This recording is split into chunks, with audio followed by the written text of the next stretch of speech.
Ceiling fan এবং single phase মোটরে যে ক্যাপাসিটর ব্যবহার করা হয়, এই ক্যাপাসিটর কীভাবে পরীক্ষা করবেন?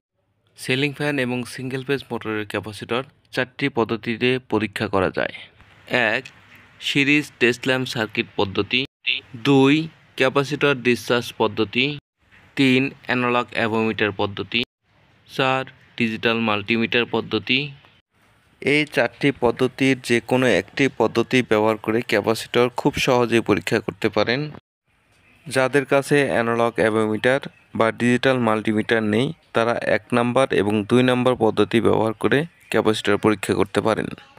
প্রথমে আমি 1 নাম্বার পদ্ধতি অর্থাৎ সিরিজ টেস্ট ল্যাম্প সার্কিট পদ্ধতিতে কিভাবে ক্যাপাসিটর পরীক্ষা করা হয় তা দেখিয়ে দেব। সেই জন্যে আমি একটা সিরিজ টেস্ট ল্যাম্প সার্কিট নিয়েছি। এই ক্যাপাসিটরগুলো ভালো আছে না খারাপ আছে, এই টেস্ট ল্যাম্প দিয়ে আমি পরীক্ষা করে দেখাবো। তার জন্য 2 পিন প্লাগটিকে পাওয়ার সকেটের মধ্যে ঢুকিয়ে নিলাম। টেস্ট ল্যাম্প সার্কিটটি পাওয়ার পেয়েছে কিনা তা টেস্ট করে নিলাম। এখন টেস্ট ল্যাম্প সার্কিট থেকে যে দুটি তার আসছে, সেই তার দুটিকে ক্যাপাসিটরের 2 প্রান্তে ধরতে হবে।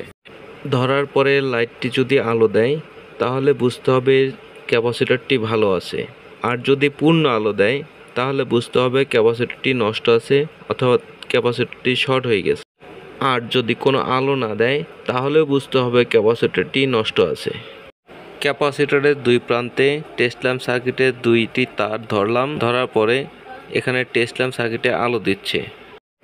এ থেকে বুঝবো এই ক্যাপাসিটরটি ভালো আছে। এখন আমি এই ক্যাপাসিটরটিকে সাইড করে রাখলাম। এখন আরেকটি ক্যাপাসিটর আমি পরীক্ষা করব। এখন আমি এটাকে ধরলাম। ধরার পরে দেখতে পাচ্ছেন এখানে কোনো আলো দিচ্ছে না। এ থেকে বুঝলাম এই ক্যাপাসিটরটি খারাপ আছে বা নষ্ট আছে। এখন আমি এই 4.5 মাইক্রোফ্যারাডের ক্যাপাসিটরটিকে পরীক্ষা করে দেখব। এজন্য আমি সিরিজ সার্কিটে পাওয়ার দিয়ে দিলাম। এখন তারটিকে 2 প্রান্তে ধরলাম। এখন দেখতে পাচ্ছেন আমাদের লাইটটি আলো জ্বলছে। 4.5 মাইক্রোফ্যারাডের ক্যাপাসিটর অনুযায়ী যে পরিমাণ আলো দেওয়া দরকার, ঠিক সেই পরিমাণ আলোই দিচ্ছে। এ থেকে আমরা বুঝলাম এই ক্যাপাসিটরটি ভালো আছে। এখন ডিসচার্জ পদ্ধতিতে কিভাবে ক্যাপাসিটর পরীক্ষা করা হয় সেটা দেখাবো। ডিসচার্জ পদ্ধতিতে ক্যাপাসিটর পরীক্ষা করার জন্য প্রথমে ক্যাপাসিটরগুলোকে চার্জ করে নিতে হবে। এই জন্য সিরিজ লাইন দিয়ে ক্যাপাসিটরটিকে প্রথমে আমি চার্জ করে নিচ্ছি।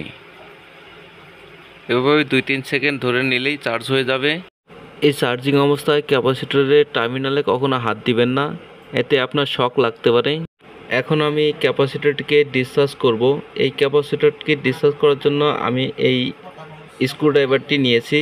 এখানে 2 প্রান্ত শর্ট করে দিলে যদি দেখেন ফায়ারিং হচ্ছে বা স্পার্কিং হচ্ছে এবং সাথে শব্দ দিচ্ছে, তাহলে বুঝবেন ক্যাপাসিটরটি ভালো আছে। এখানে আমি স্পার্কিং এবং শব্দ দুটিই পেলাম, অতএব এই ক্যাপাসিটরটি ভালো আছে। এখন আমি এই 4.5 মাইক্রোফ্যারাড ক্যাপাসিটরটি ঠিক একইভাবে পরীক্ষা করে দেখব। এটা চার্জ করে নিচ্ছি। এখন আমরা এটাকে ডিসচার্জ করব একটি স্ক্রুড্রাইভারের সাহায্যে।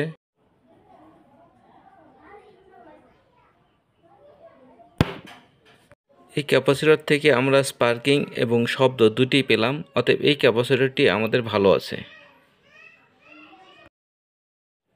এখন আমি এই 3.5 মাইক্রোফ্যারাডের ক্যাপাসিটরটিকে চার্জিং করে নেব। এরপর ক্যাপাসিটর ডিসচার্জ করার জন্য এই দুটি তারকে এভাবে শর্ট করব। এখানে আমরা কোনো স্পার্কিং বা আলো কোনোটাই পেলাম না, অতএব এই ক্যাপাসিটরটি খারাপ। এখন আমরা 3.5 মাইক্রোফ্যারাডের ক্যাপাসিটরটিকে চার্জ করে তারপর ডিসচার্জ করে দেখব এটা থেকে আমরা কোনো শব্দ বা আলো পাই কিনা। প্রথমে আমরা ক্যাপাসিটরটিকে চার্জ করে নিচ্ছি। আমরা চার্জ করে নিলাম। এখন এটাকে ডিসচার্জ করব। স্ক্রুড্রাইভারটাকে 2 প্রান্তে লাগিয়ে দিলাম। এই ক্যাপাসিটর থেকেও আমরা শব্দ এবং স্পার্কিং দুটোই পেলাম, অতএব এই ক্যাপাসিটরটি আমাদের ভালো আছে। ডিজিটাল মাল্টিমিটার পদ্ধতি। এই পদ্ধতিতে ক্যাপাসিটর পরীক্ষা করার জন্য মাল্টিমিটারকে অবশ্যই মাইক্রোফ্যারাড পয়েন্টে সিলেকশন করে নিতে হবে। এজন্য আমরা এখানে সিলেকশন করে নিলাম। এখানে ওহমস, ডায়োড এবং কন্টিনিউটি এবং মাইক্রোফ্যারাড অর্থাৎ ক্যাপাসিটর পরীক্ষা করার যায়। এখানে আমরা সিলেকশন নবটি চেপে এখানে আমরা মাইক্রোফ্যারাডে সিলেকশন করে নেব। এখানে দেখতে পাচ্ছেন আমাদের মাইক্রোফ্যারাড লেখা আছে। এই পয়েন্টে আমরা ক্যাপাসিটর পরীক্ষা করব।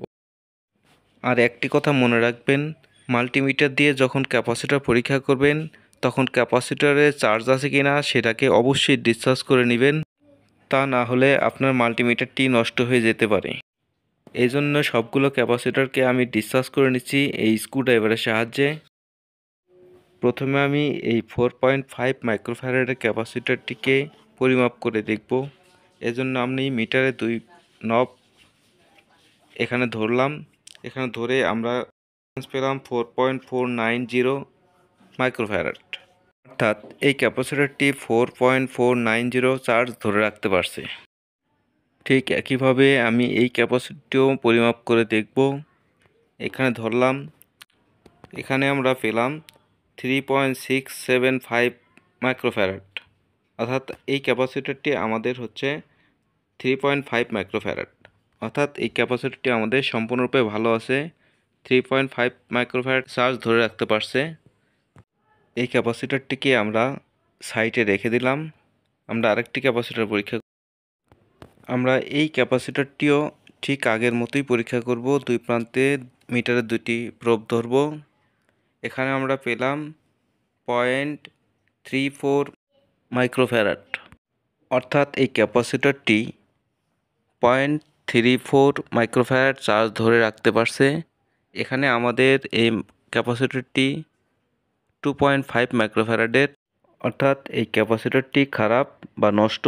এই ক্যাপাসিটর দিয়ে আমরা কোথাও ব্যবহার করতে পারবো না। সম্মানিত ভিউয়ার্স, এভাবে খুব সহজেই এই 4টি পদ্ধতির একটি পদ্ধতি ব্যবহার করে আপনার ক্যাপাসিটর খুব সহজেই পরিমাপ করতে পারেন ক্যাপাসিটর ভালো আছে না খারাপ আছে। ভিডিওটি যদি ভালো লাগে দয়া করে আমার চ্যানেলটি সাবস্ক্রাইব করে দিবেন, কমেন্টস করবেন, লাইক দিবেন এবং বেশি বেশি শেয়ার করবেন। ধন্যবাদ সবাইকে। ভালো থাকবেন, সুস্থ থাকবেন।